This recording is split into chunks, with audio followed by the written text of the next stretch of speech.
मिलत टाइम्स में आपका स्वागत है। मैं हूं आपके साथ मुनव्वर आलम। मैं फ़िलहाल उसी जगह पर हूं जहां पर 31 जुलाई को दंगे हुए थे। जी हां, दो गुटों में झड़प हो गई, पत्थरबाजी हुई, कई सारी गाड़ियों को जला करके राख कर दिया गया, करोड़ों का नुकसान हुआ है। फ़िलहाल यहां पर कर्फ्यू जैसी हालत है। यहाँ पर धारा 144 लागू कर दिया गया है, लेकिन फ़िलहाल ढील दी गई है क्योंकि लोगों को ज़रूरत के सामान भी खरीदना ज़रूरी होता है। मैं कई सारे इलाकों में जाने की कोशिश कर रहा हूँ, दिखाने की कोशिश करूँगा आपको कि हकीकत क्या है। यहाँ फ़िलहाल ये वही जगह है जहाँ पर दोनों गुटों में झड़प हो गई थी। मेरे पीछे देख रहे होंगे आप रोड, मैं आपको दिखाने की कोशिश करता, और कई सारी चीज़ें हैं जिसको जला करके राख कर दी गई। पूरी रोड जो है काली पड़ी हुई है। तो अंदाज़ा लगाइए कि उस समय क्या कुछ हुआ होगा। ब्रिजमंडल की यात्रा निकल रही थी और उस समय जो है यहाँ पर दंगे हो गए, दंगे भड़क उठे। दो गुटों में दंगे हुए, पत्थरबाजी हुई, गोलियां चली, कई सारे लोग घायल हो गए। फिलहाल 6 लोगों की जानें चली गई है। ये ऐसी रिपोर्ट आई है, जो ऑफिशियल रिपोर्ट है उसमें यही बताया गया कि 6 लोगों की जानें चली गई हैं। ये वही जगह है जिस जगह पर दो गुटों में लड़ाई हुई और इधर से ब्रिजमंडल की यात्रा निकल रही थी, उधर से दूसरे समुदाय के लोग, मुस्लिम समुदाय के लोग उधर थे और आपस में भिड़ंत हो गई। जो पुलिस प्रोटेक्शन फोर्स है या पुलिस की बात की जाए तो बहुत ज़्यादा नहीं थी, फोर्स बहुत कम थी, और यही वजह है कि जब दोनों की भिड़ंत हुई तो पुलिस को पीछे हटना पड़ गया और बाद में दूसरे ज़िलों से पुलिस फोर्स मंगानी पड़ी और उसके बाद फिर तैनात करना पड़ा। वीडियोज़ में आप देख रहे होंगे किस तरीके से दंगे भड़काए गए, किस तरीके से कारों को जलाया गया, किस तरीके से लोग जो है तलवार लेकर के, हथियार लेकर के घूमते नजर आ रहे हैं। तो अंदाज़ा लगा सकते हैं, एक तरह से कह सकते हैं कि प्री प्लान था ये जो मामला हुआ है। एक तरह से पहले से प्लान किया गया था कि यहाँ पर दंगा हो जाए। वैसे आपको बता दें कि जो मेवात का जो इलाका है, यहाँ पर मुसलमानों की तादाद अच्छी खासी है और ऐसे में यहाँ से ब्रिजमंडल की यात्रा निकलती है और इससे पहले कई सालों से ये यात्रा निकलती आई है, लेकिन ऐसा कभी हुआ नहीं। लेकिन इस बार ऐसा क्या हुआ? जब लोगों से हमने जानने की कोशिश की तो कुछ लोगों ने कहा कि इसके पीछे का कारण जो है मोनू मानेसर है। उसने वीडियो वायरल करके कहा था कि हम यहाँ पर पहुँच रहे हैं, तो मुस्लिम समुदाय के लोग इससे नाराज़ थे। वहीं दूसरी तरफ एक और थे, बिट्टू बजरंगी, उन्होंने कहा था कि मेवात वालों, मैं तुम्हारा दामाद हूँ और मेरी खातिरदारी अच्छे से करना। फिर इसी तरीके से माहौल भड़क गया, लोग जो है आक्रोश में आ गए और फिर एक दूसरे पर हमला कर दिए।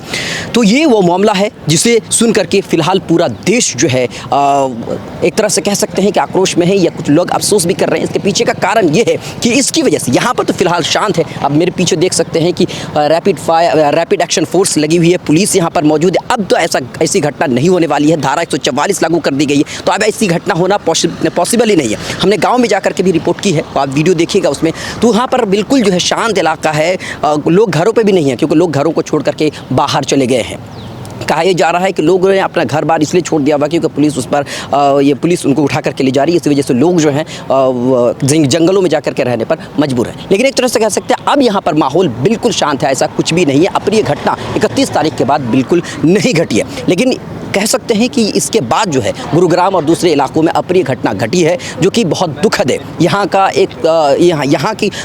यहाँ का एक्शन है, वहाँ रिएक्शन हुआ है। और आपको याद होगा कि गुरुग्राम के सेक्टर 57 में एक मस्जिद, अंजुमन जामा मस्जिद को जलाकर राख कर दी गई और उसके इमाम थे हाफिज साद, उनको गोलियों से मार दिया गया, तो उनकी मौत हो गई है। बिहार के सीतामढ़ी के रहने वाले थे, उनकी लाश घर पहुँचा दी गई है। लेकिन अंदाज़ा लगा सकते हैं कि यहाँ पर अब फिलहाल ऐसा कुछ भी नहीं है, शांत है। लोग जो है अभी कुछ देर के लिए जो है धारा 144 में थोड़ी सी ढील दी गई थी, लेकिन फिर भी लोग बाहर नहीं निकले। हम लोग जब अंदर पहुंचे और अंदर में लोगों से जानने की कोशिश की कि हालात कैसे हैं, तो पता ये चला कि लोग जो हैं दूध के लिए, छोटे छोटे बच्चे हैं, दूध के लिए तरस रहे हैं। कुछ लोग ऐसे हैं जो खाने के लिए भी तरस रहे हैं, दुकानें खुली हुई नहीं है। और एक आदमी हमारे साथ मुलाकात हुई, हम आपको ऑन कैमरा बात करने से उन्होंने मना कर दिया। उनकी हालत ये थी कि वो बीमार और उनके पास दवाइयाँ नहीं थी। वो एक तरह से कह सकते हैं कि रोते हुए और रूहान सा होकर के बोलते नज़र आए कि ये जो चीज़ें हैं ये एक तरह से गलत है, क्योंकि इसके पीछे कई सारे लोगों के हाथ होते हैं और एक तरह से राजनीति भी होती है। और कुछ लोग ये भी कह रहे हैं कि इसलिए होता है कि उसके बाद इलेक्शन होगा, इलेक्शन में फिर इसको भुनाया जाएगा। इस तरह की बातें वो कहते नज़र आए और वो रो रहे थे कि उनके पास दवाई नहीं है, वो बीमार हैं। तो ये अंदाज़ा लगा सकते हैं कि इस दंगे से किसी का कुछ भी भला नहीं होने वाला है। एक आदमी 4 लाख, 5 लाख, 10 लाख, 11 लाख रुपए में गाड़ी खरीदता है और उसकी गाड़ी को जला करके कर दिया जाता है, तो अंदाज़ा लगा सकते हैं कि उसको कितना नुकसान होता होगा, कितनी तकलीफ होती होगी। बहरहाल हम ग्राउंड पर हैं और ग्राउंड से हकीकत आप तक पहुंचाने की कोशिश कर रहे हैं, वो जगह दिखाने की कोशिश कर रहे हैं। न्यू मेवात में है, तो हमने वो चीज़ें दिखाई हैं और सारी चीज़ें हम आपको दिखाने की, आप तक पहुंचाने की कोशिश कर रहे हैं। अभी तक के लिए इतना ही। अगर आप फेसबुक पर देख रहे हैं तो लाइक फॉलो करें, यूट्यूब पर देख रहे हैं तो सब्सक्राइब करना बिल्कुल भी ना भूलें। मिलत टाइम्स को आपकी ज़रूरत है, हमारी आप माली मदद करें।